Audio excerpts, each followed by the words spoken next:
ये मैं इसे हाथ से सिल दूं, आपका हाथ थक गया होगा। अरे नहीं बहू, मैं ठीक हूँ और मुझे ऐसे काम करने की तो आदत है। लेकिन माँ, बोरी जोड़ क्यों रही हो? काफी बड़ी हो चुकी है।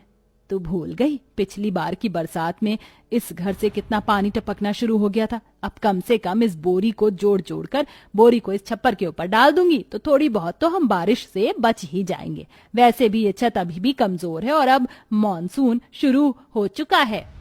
आपने बिल्कुल ठीक कहा, लाइए मैं आपके साथ ही करवा देती हूँ। अरे नहीं बहू, चिंता मत कर, मैं कर लूंगी। फिर नंद भाभी खाना बनाते हैं और एक तरफ सुमित्रा बोरी सिल रही होती है। मौसम का रुख बदल जाता है और आंधी चलने लगती है, जिससे इनकी खिड़की से एक भारी गत्ता निकल जाता है। हे भगवान, कितनी तेज आंधी चल रही है, मुझे लगता है बारिश आने वाली है। खिड़की भी टूट गई।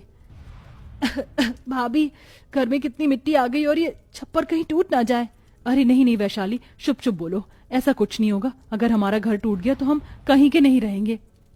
अगर बारिश हो गई तो गजब हो जाएगा। जल्दी से मेरा बेटा गौतम आ जाए।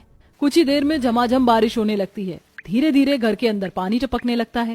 माँ जी, बारिश शुरू हो गई है और हम अपने छप्पर पर कुछ रख भी नहीं पाए, बोरी भी नहीं बनी और पानी आना शुरू हो गया। भगवान, अगर ये बारिश और आंधी एक साथ ऐसे ही चलती रही तो हमारा घर भी टूट जाएगा। प्लीज भगवान जी, ऐसा मत करना वरना हम बेघर हो जाएंगे। माँ जी, पानी टपकना शुरू हो गया है, कहीं कपड़े वगैरह बेकार हो जाए। हमें कुछ सामान कोने में करना होगा और जहाँ पानी आ रहा है वहाँ जल्दी से बर्तन रख देते हैं। हाँ बहू, ये बिल्कुल ठीक रहेगा। सभी सामान को हटाकर छोटे छोटे बर्तन रख देते हैं, जिससे बारिश का पानी उसमें इकट्ठा हो जाता है। लेकिन अभी भी ऐसी कुछ जगह बाकी थी जहाँ पानी आ रहा था। बारिश तो आ रही है बहू, ऐसी बात नहीं बनेगी। जो आधी अधूरी बोरी है उसे ही ऊपर डाल देते हैं ताकि आधी जगहों पर पानी आना बंद हो जाए। हाँ माँ जी, ये ठीक रहेगा। ये काम मैं और वैशाली कर लेंगे, आप अंदर ही रहिए।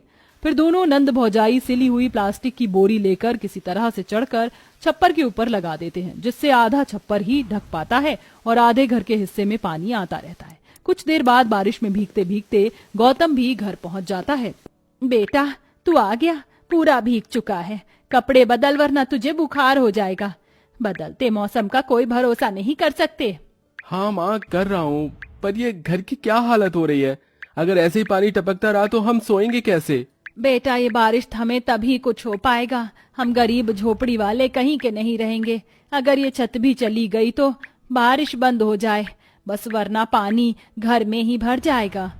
अरे भाभी, बर्तनों में पानी भर गया, जल्दी से इसे बाहर फेंक देते हैं वरना यहाँ भी गीला हो जाएगा।